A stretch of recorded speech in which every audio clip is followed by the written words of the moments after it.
ingat sekali tahun 2016, tim kami diminta Kementerian Perdagangan untuk memetakan non-traditional partners.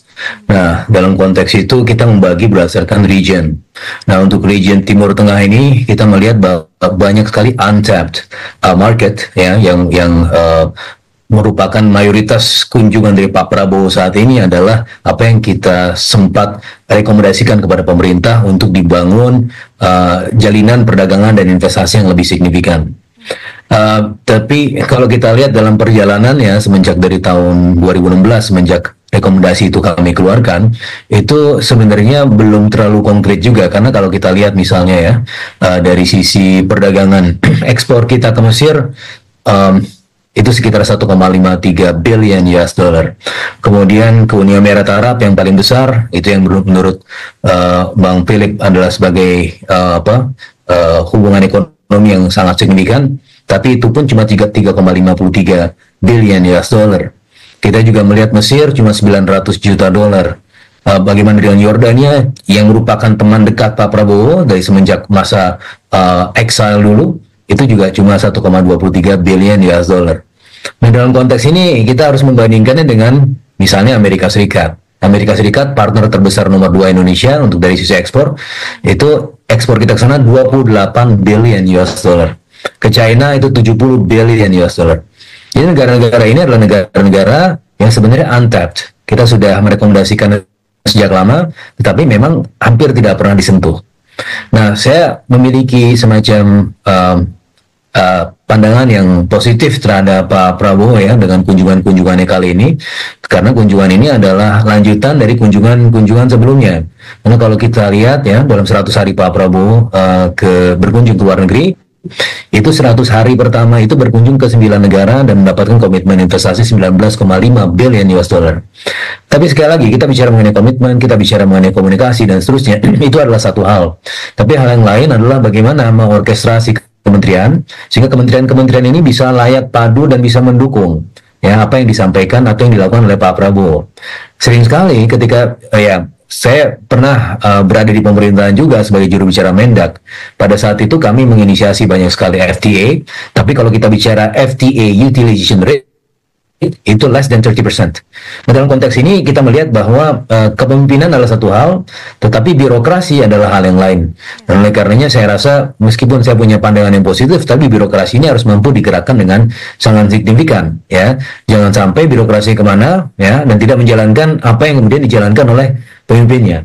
Nah, di tengah-tengah situasi yang seperti ini, sebagaimana yang Mbak Herlina tadi sampaikan, kita berada dalam tekanan. Tentu lokus utama tekanan tersebut berasal dari tarif Trump.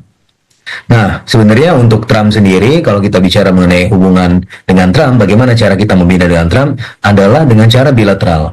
Makanya kalaupun kita ingin kemudian bergaul dengan negara-negara lain adalah dalam konteks trade coverage yang jauh lebih luas gitu ya, tapi bukan dalam rangka berkongsi melawan Amerika Serikat. Itu harus kita buang jauh-jauh pikiran untuk kemudian berkongsi untuk kemudian against US.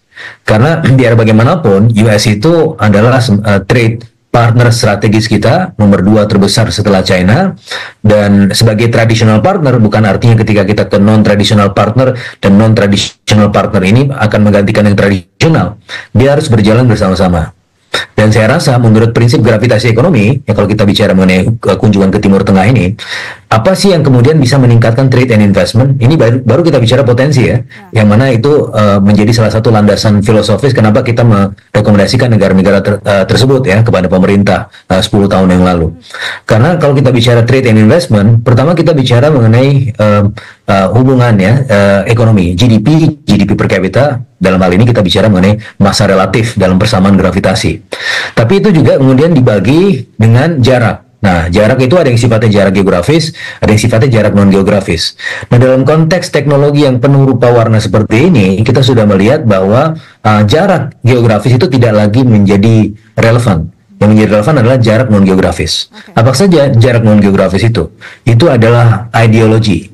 Kemudian kita bicara mengenai culture, kita bicara mengenai language, kita bicara mengenai to some extent religion. Nah, dalam konteks ini seharusnya potensinya besar sekali. Baik. Dan saya memiliki harapan yang cukup besar kepada Pak Prabowo, karena kalau dibandingkan dengan presiden-presiden terdahulu, saya rasa cuma Pak Soekarno yang memiliki kemampuan go internasional seperti Pak Prabowo, dan ini adalah saat-saat di mana kita butuh pemimpin yang go internasional.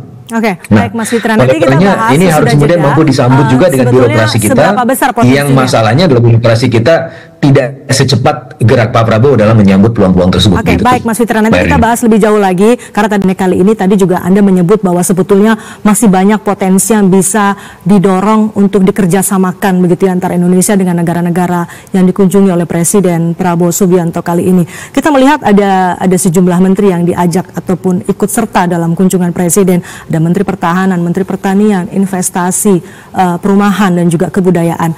Potensi di bidang apa saja sebetulnya masih bisa digagas atau masih bisa dikerjasamakan lebih dengan negara-negara tersebut?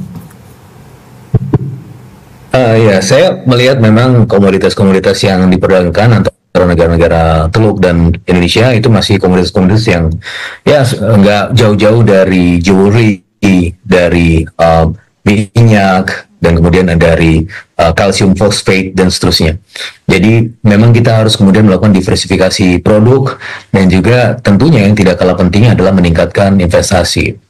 Nah, karena tadi juga sempat disebutkan perumahan, ini kalau kita bicara mengenai target ya, pertumbuhan ekonomi untuk mencapai 8%.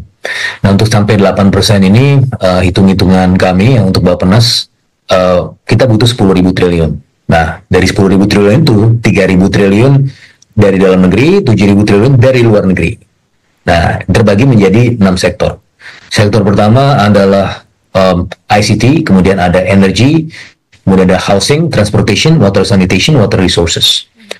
Nah, kemudian kedatangan ada Menteri Investasi, Menteri Perumahan, dan seterusnya, itu saya rasa sangat relevan sekali, karena misalnya kalau kita bicara target perumahan, anggaran APBN tahun 2025 itu hanya mampu untuk membangun sekitar 257.000 unit rumah. Nah, sementara kita punya target berapa? 3 juta rumah per tahun. Nah, itu juga mampu dipenuhi tentunya dengan negara-negara Arab ini. Salah satunya adalah komitmen yang sudah kita akan dapatkan dari Qatar, itu ada 1 juta rumah. Terus kemudian ada dari Saudi Arabia, sepertinya mereka juga akan komitmen untuk membangun sekian juta rumah dan seterusnya. Nah, uniknya ya kalau dengan orang-orang Arab ini ya, jadi kalau kita dapat satu, yang lain akan berlomba-lomba untuk masuk, nggak mau kalah. Ya, jadi karena dengar Qatar itu masuk 1 juta rumah, tiba-tiba Saudi Arabia dengar-dengar ingin masuk juga, dan seterusnya dan seterusnya. Cuma permasalahannya adalah kalau kita bicara mengenai hubungan dengan negara-negara Teluk, itu komitmen investasinya itu bisa dibilang sangat rendah. Nah, itu harus kita kawal. Karena kalau dengan Jepang misalnya, kalau kita dengan Jepang dari 10 komitmen investasi 7 ya terrealisasi. Dengan China itu dari 10 itu 3 atau 4. Kalau dengan negara-negara Arab dari 10 mungkin cuma 1. Nah, ini yang kemudian harus menjadi PR besar ya buat kita ya, untuk mampu untuk menarik mereka, karena mereka ini memang agak unik gitu ya, negara-negara Teluk ini ya. Jadi komitmennya ya mungkin hanya bisa sebatas komitmen. Jadi memang harus ada tim khusus yang memang memandu investasi dari negara-negara Teluk ini. Sebagaimana yang mungkin kita pernah dapatkan juga ya melalui Uni Emirat Arab ya. Kita membangun hubungan yang jauh lebih personal, bangun jalan layang di sini, terus kemudian kita dibangunkan masjid ya, dan seterusnya. Ada hubungan yang sifatnya resiprokal. Nah, apalagi Pak Prabowo sudah memiliki modalitas itu ya, dengan misalnya Raja Yordania yang sekarang, itu kan sudah hubungan yang sangat personal ya. Dan saya rasa bisa dibangun dengan modalitas tersebut. Ya, dengan negara-negara Arab ini kita harus tahu juga bagaimana cara untuk kemudian mendapatkan komitmennya. Dan komitmen yang paling utama adalah komitmen dengan hati. Ketika hatinya terikat di antara pemimpin-pemimpin ini, maka kita bisa mendapatkan komitmen investasi ini. Berbeda dengan Jepang yang penting secara teknis, ada hitung-hitungannya dan seterusnya. Kalau dengan China lebih gampang lagi, itu yang penting kita ngomong, dia bahkan ngasih kredit cardnya ke kita, gitu kan. Meskipun tantangan ke China adalah cost overrun dan time overrun.